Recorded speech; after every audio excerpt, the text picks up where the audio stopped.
제가 컵을 하나 들고 왔는데요.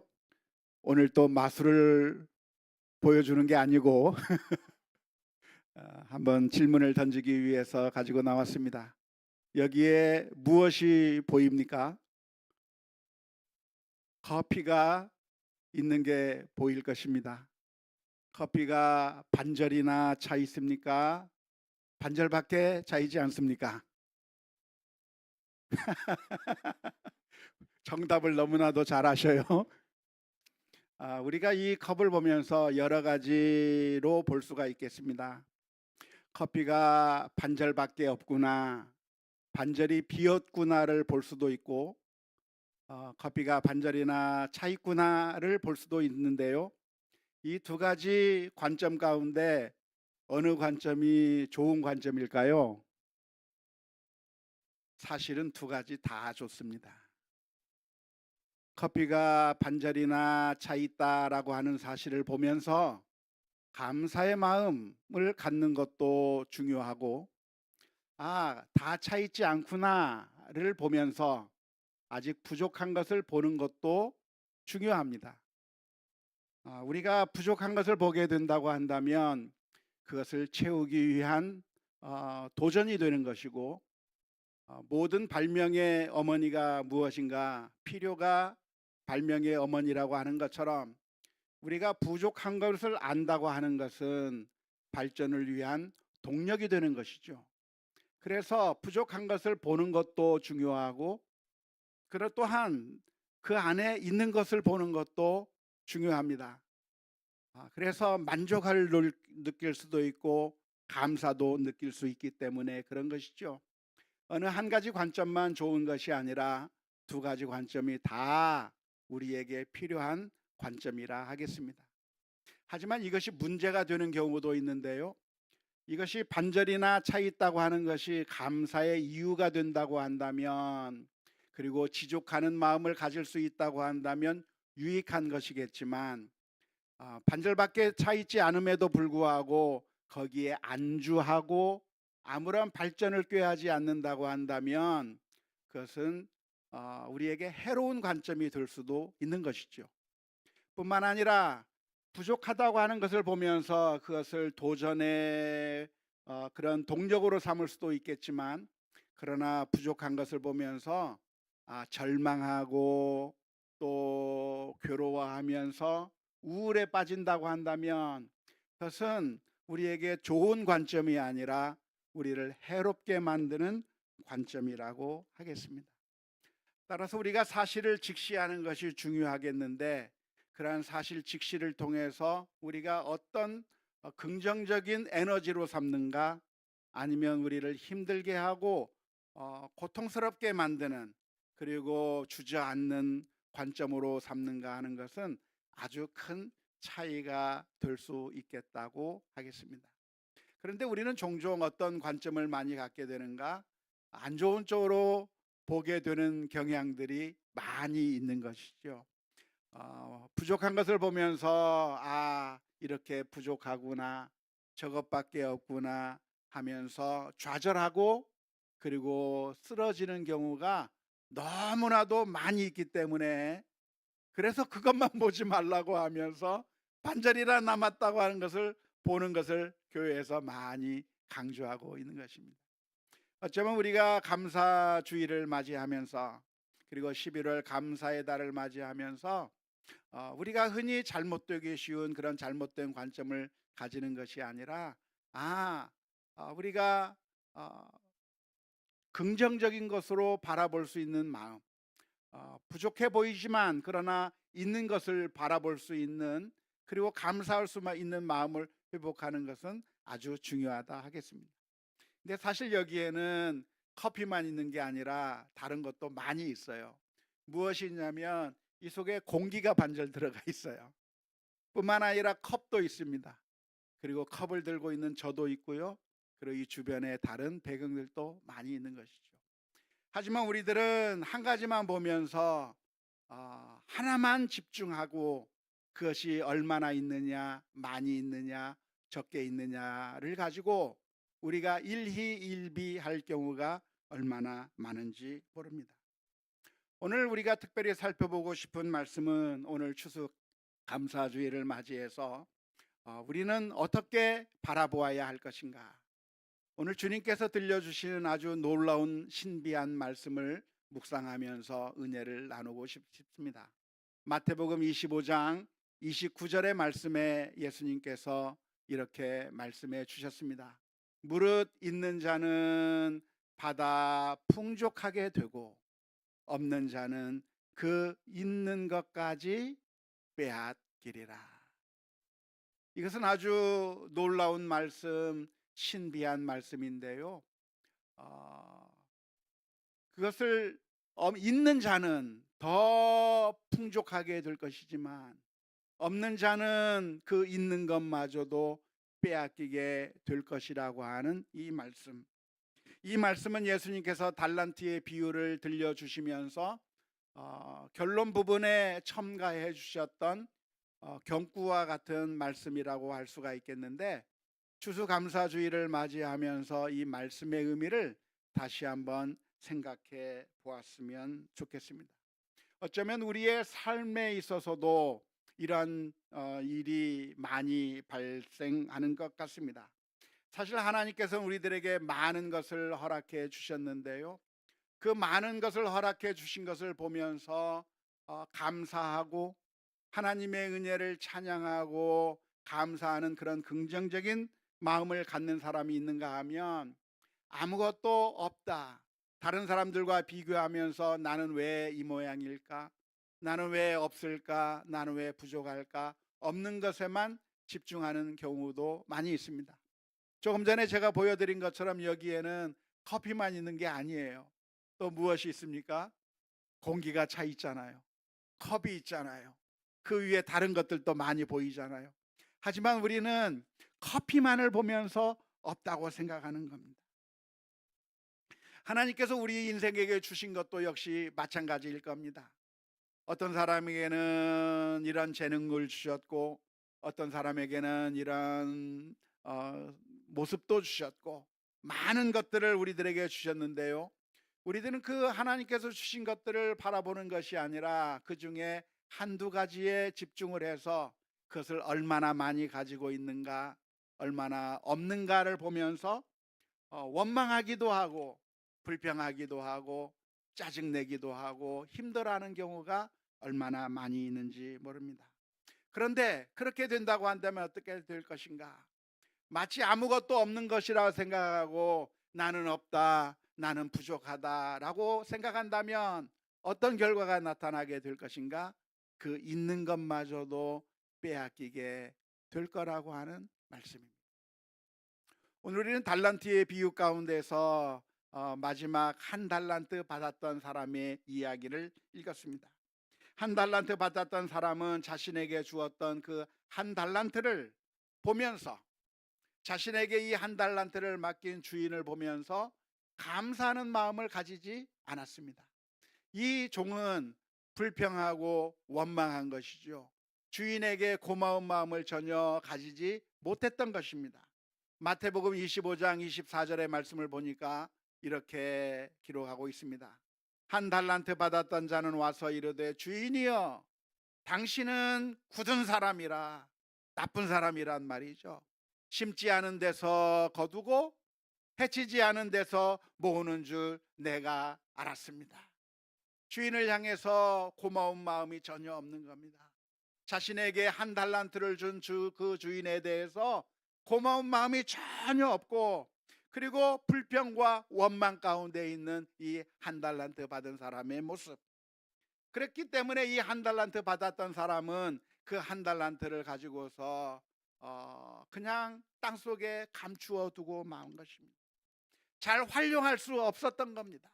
주인이 자신에게 이것을 주었지만 그것을 활용하지 않고 그냥 썩혀 두고 말았는데요, 이것이 얼마나 안타까운지 몰라요. 왜냐하면 이 한 달란트가 어떤 한 달란트입니까? 어마어마한 금액이에요. 오늘날의 돈으로 정확하게 가치 환산할 수는 없겠지만, 그러나 대략적으로 이야기한다면 20년치 연봉에 해당하는 금액인 것이죠. 많습니까? 적습니까? 많아요. 제발 저도 그걸 줬으면 좋겠어요. 정말 많은 금액인데 안타깝게도 이 한 달란트 받은 종은 그것에 대해서 감사하지도 못하고 주인에 대해서 원망하면서 땅속에 감추어 두고 만 것이죠. 그래서 이 한 달란트가 사실은 어떤 가능성이 있습니까? 두 달란트가 될 가능성이 있는 거예요.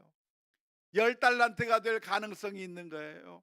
100달란트가 될 가능성이 있는 그 한 달란트를 그냥 땅속에 감추어 두고 감사하는 마음도 없고 원망하는 마음 가운데 그냥 썩혀버린 안타까운 결과를 가져오게 된 것이고, 결국 그 한 달란트마저도 빼앗겨 버렸다고 하는 안타까운 이야기입니다. 반면에 두 달란트, 5달란트 받은 종은 어떻게 했습니까? 그 사람들은 열심히 일을 해서 두 달란트가 네 달란트가 되고 5달란트가 10달란트가 되고 정말 그 받은 것으로 감사하며 성실하게 일을 했을 때 엄청난 결과를 가져오게 된 것이죠.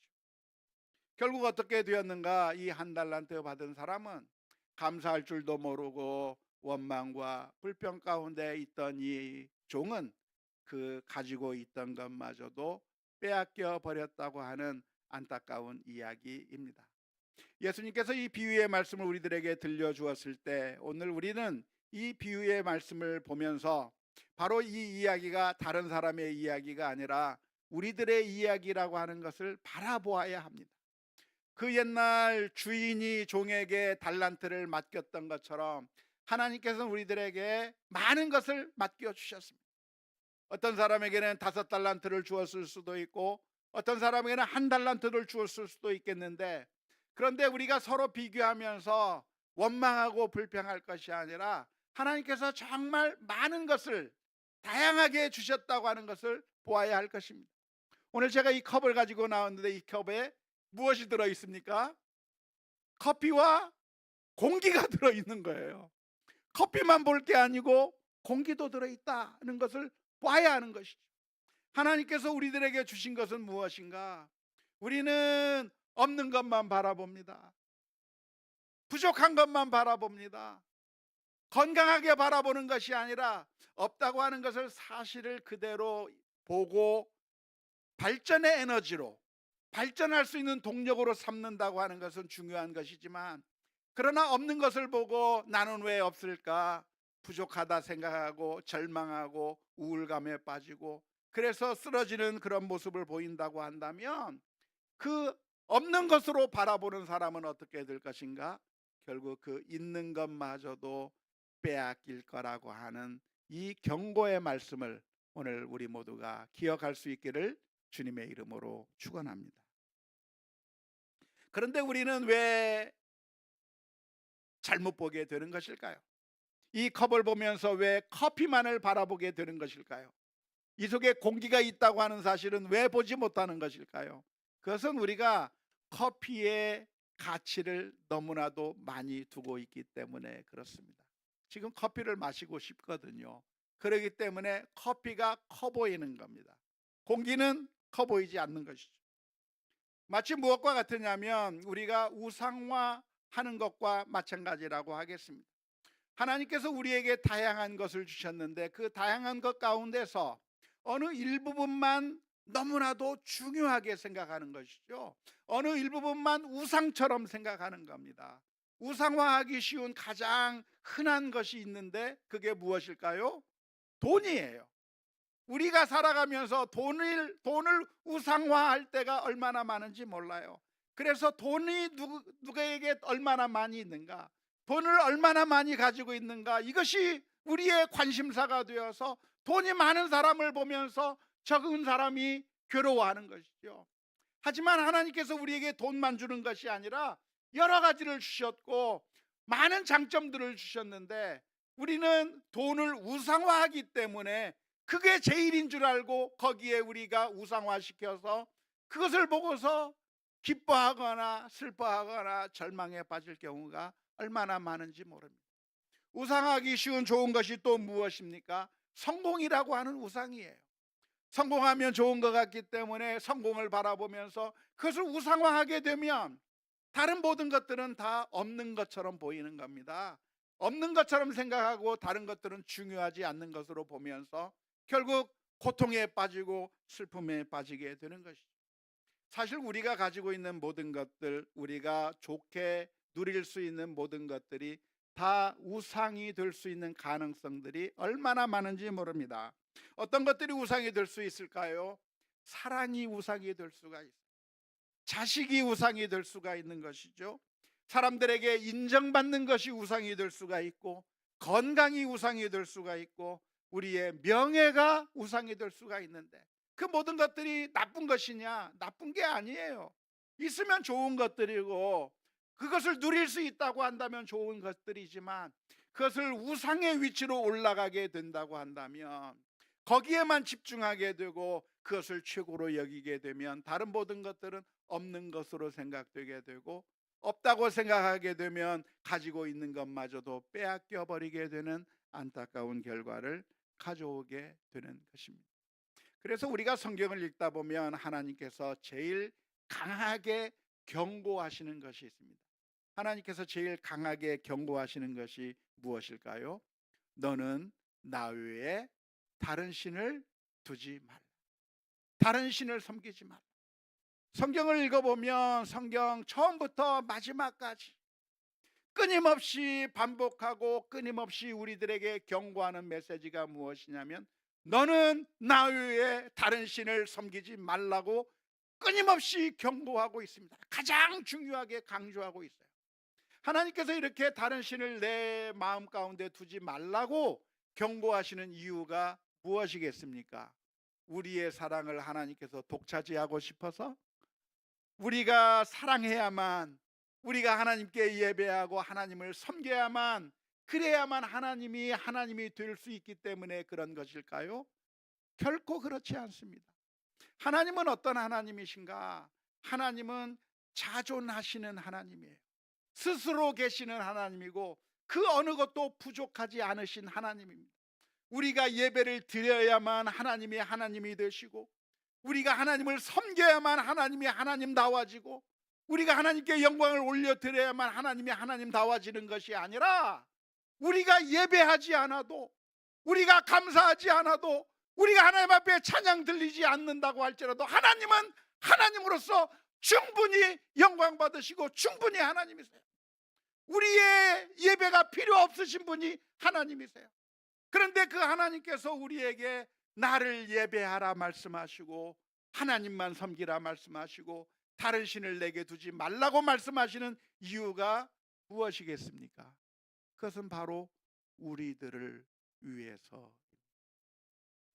우리가 우상을 섬기면 있는 것까지 다 빼앗겨 버리니까, 우리가 우상 앞에 나아가면 모든 것들을 다 박탈당하고 피폐해지고 고통스러운 인생을 살 수밖에 없으니까. 그러니까 마치 우리 어머니들이 우리 자녀들을 향해서 잔소리하는 것처럼, 얘야 그러면 안 돼, 또 그렇게 인생을 살면 안 돼, 자꾸만 우리 아이들을 보면서 이야기해 주고 싶은 그런 어머니의 마음처럼. 잔소리가 좋다는 얘기는 아닙니다. 하나님께서 우리들에게 말씀해 주고 계시는 거예요. 너는 다른 신을 섬기지 말라. 돈을 섬기지 말라. 성공을 섬기지 말라. 우상을 섬기지 말라. 그것을 너희가 추구하게 되면 결국 너희가 망하게 될 것이라고, 우리가 망가지지 말라고 하나님께서 말씀해 주고 계시는 줄로 믿습니다. 우리가 우상을 섬기게 되면, 그래서 어느 한 것만을 강조하게 되면 우리들의 마음이, 기쁨이 사라지게 되는 거예요. 감사가 사라지게 되는 거예요. 아, 이것밖에 남지 않았구나. 이것만 있구나. 내게는 다른 사람이 가지고 있는 것이 없구나. 부족한 것만을 바라보게 되고, 결국 그런 관점으로 이 세상을 바라보면 결국 우리는 더욱더 피폐해지고 있는 것마저도 빼앗겨 버리는 안타까운 결과를 가져오게 될 것입니다. 따라서 오늘 우리들은 살아가면서 우리 자신을 스스로 점검해 보아야 합니다. 무엇을 점검해 보아야 되는가? 내가 지금 내 마음 가운데 기쁨이 있는가? 내 마음 가운데 감사가 있는가? 내 마음 가운데 행복이 있는가? 내 마음 가운데 찬양이 있는가를 점검해 보아야 합니다. 그렇게 점검해 보아서 만일 우리들의 마음 가운데 뭔가 부족하다고 한다면, 기쁨이 사라지고 있다고 한다면, 감사가 사라지고 있다고 한다면 어떻게 해야 될까요? 부족한 것을 채워야 될까요? 물론 채우기 위해서 노력하는 것은 아주 중요합니다. 이것이 부족하다 하면 부족한 것을 채워야 될 것이고, 뭔가 여전히 아직 이루지 못한 게 있다고 한다면 이루기 위해서 노력해야 될 것이고, 최선을 다해서 채우는 것이 중요하지만, 그러나 그렇게 채운다고 해서 우리의 인생이 바르게 되는 것이 아니라 그 순간에 우리의 마음의 자세를 바꾸어야 하는 것이죠. 아, 내가 하나님 앞에 감사하지 못했구나. 내가 기뻐하는 것을 보고 기뻐할 수 없었구나. 우리의 마음 가운데 우상을 섬기는 바람에 하나님이 아닌 것들을 높이기 시작했기 때문에 우리의 마음 가운데 기쁨이 사라지고 감사가 사라졌구나라고 하는 사실을 생각하면서 우리 자신의 모습을 하나님 앞에로 돌아가게 만드는 그런 결단들이 우리 모두에게 있어야 될 줄로 믿습니다.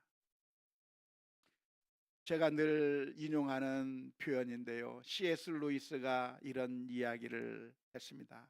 한번 보여주시기 바랍니다. 진실로 겸손하고 도량이 넓고 균형감이 있는 사람일수록 칭찬을 많이 하고, 괴짜이고 적응하지 못하는 사람이고 불평만 늘어놓는 사람일수록 칭찬에 인색하다. 훌륭한 비평가는 불완전한 작품들에서도 칭찬할 점을 찾아내지만, 시원찮은 비평가는 끊임없이 금서의 목록만 늘려간다. 건강하고 꾸밈이 없는 사람은 아무리 화려한 환경에서 근사한 요리를 두루 경험하며 자랐을지라도 소박한 음식에서도 칭찬거리를 찾아낸다. 그러나 소화불량 환자나 늘 까다롭게 구는 속물들은 모든 음식에 대해 트집을 잡는다. 참을 수 없을 정도로 거슬리는 대상과 마주한 것이 아닌 한 언제나 찬양이라고 얘기했지만 거기에 많은 걸 집어넣어도 좋을 것 같습니다. 칭찬은, 감사는, 기쁨은 우리의 내적 건강이 밖으로 표출되는 소리이다. 내가 지금 영적으로 건강한가, 건강하지 않는가를 점검해 보아야 합니다. 내 마음에서 기쁨이 넘쳐나고 있는가, 감사가 넘쳐나고 있는가, 하나님께서 주신 것들에 대한 행복이 넘쳐나고 있는가. 우리 자신의 모습을 생각하면서 하나님 앞에 감사하며 찬양하는 삶, 우리에게 주어진 그 모든 것들을 살펴본다고 한다면 하나님께서 우리에게 가장 좋은 것으로, 가장 선한 것으로 우리에게 주시는 줄로 믿습니다. 그래서 그 모든 것들을 보면서 감사와 찬송이 우리들의 삶 가운데 넘쳐나야 될 줄로 믿습니다. 만일 우리들의 삶 가운데서 감사가 사라졌다고 한다면, 기쁨이 사라졌다고 한다면 그것은 괜찮은 것이 아니라 아주 심각한 거예요. 왜 심각한 것인가? 그것은 바로 우리가 우상 숭배의 죄에 빠졌다고 하는 것을 의미하기 때문에 그렇습니다. 골로새서 3장 5절의 말씀에 이렇게 기록하고 있습니다.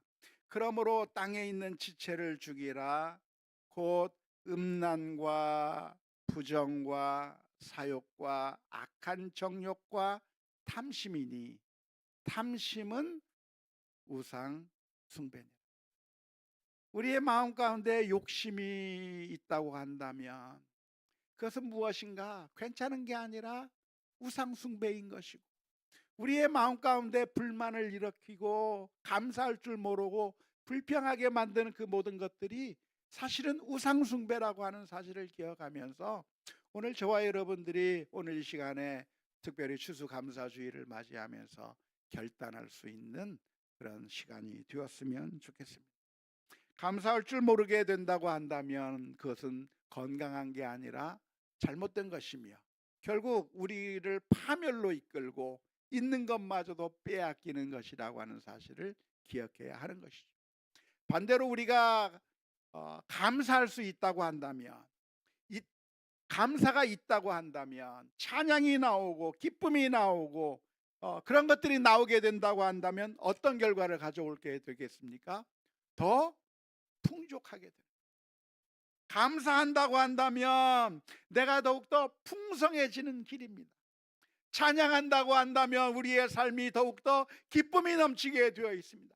감사할 수 있다고 한다면 우리의 삶이 더욱더 풍족하게 되는 것이죠. 5달란트, 2달란트 받았던 종들이 주인을 감사하고 주인의 은혜를 기뻐하면서 열심히 일을 하게 되었을 때 그들이 더 많은 것을 얻게 되었고 주인의 즐거움에 참여하게 되었던 것처럼 우리가 감사가 우리의 마음 가운데 있다고 한다면 더 풍족해질 것이고, 감사가 사라지게 된다고 한다면 있는 것마저도 빼앗기게 될 거라고 하는 것을 기억하면서 하나님 앞에 감사하는 믿음의 결단들이 우리 모두에게 있을 수 있기를 주님의 이름으로 축원합니다. 하나님께만 감사하는 것이 아니라 하나님께 감사할 수 있다고 한다면 누구에게도 감사하면서 살아야 됩니까? 우리 이웃들을 향해서, 우리 자녀들을 보면서 감사하는 마음, 고마운 마음. 있는 것만 해도 감사하잖아요. 건강한 것만 해도 감사한 거예요. 살아있는 것만 해도 감사한 거예요. 우리 남편을 보면서, 우리 아내를 보면서, 우리 부모님을 보면서, 우리 자녀들을 보면서, 우리와 함께 같이 예배하는 예배 동료들을 보면서, 직장에서 같이 일하는 직장 동료들을 보면서 하나님께 감사할 뿐만 아니라 우리 주변에 있는 모든 사람들을 향해서 감사하는 마음들을 확대해 나가는 그 사람이 하나님의 은혜를 아는 사람이요, 그런 사람이 더욱더 삶이 풍성해지고 행복해지고 은혜가 넘치게 될 줄로 믿습니다. 근데 문제는 무엇일까요? 문제는 그렇게 하기가 어렵다는 게 우리의 문제입니다. 우리는 다 알아요. 감사해야지, 있는 것을 바라봐야지, 없는 것이 아니라 있는 것을 바라봐야 되겠다고 하는 것을 우리가 아는데, 그런데 정작 우리의 삶 가운데서 어려운 일을 당하면 감사하기가 어렵고, 없는 것이 너무나도 크게 보이고 부족한 것이 너무나도 우리의 삶을 짓누르게 될 때가 너무나도 많다고 하는 게 우리의 문제입니다. 그래서 오늘 우리 모두에게 예수님이 필요한 것이죠. 예수님이 십자가에 달려 돌아가신 이유가 무엇입니까? 그것은 우리가 살인죄를 저질러서가 아니에요. 예수님께서 십자가에서 피 흘리며 돌아가신 이유가 있다고 한다면 바로 우리가 가지고 있던 그 탐욕 때문에, 감사하지 못하는 것 때문에, 우리의 시각이 잘못된 그것 때문에 우리의 허물과 우리의 연약함을 지고 십자가 위에서 피 흘려 죽으신 것이고, 그래서 우리가 이런 어려운 일을 겪을 때마다 주님 앞에 나아가서 회개하고 주님 도와주옵소서, 우리가 다시 한번 일어서게 해 주옵소서, 감사하는 삶을 살게 해 주옵소서, 찬양하는 삶을 살게 해 주옵소서 기도하는 가운데 주님과 함께 동행하며 승리해 나가는 우리 모두가 다 될 수 있기를 주님의 이름으로 축원합니다.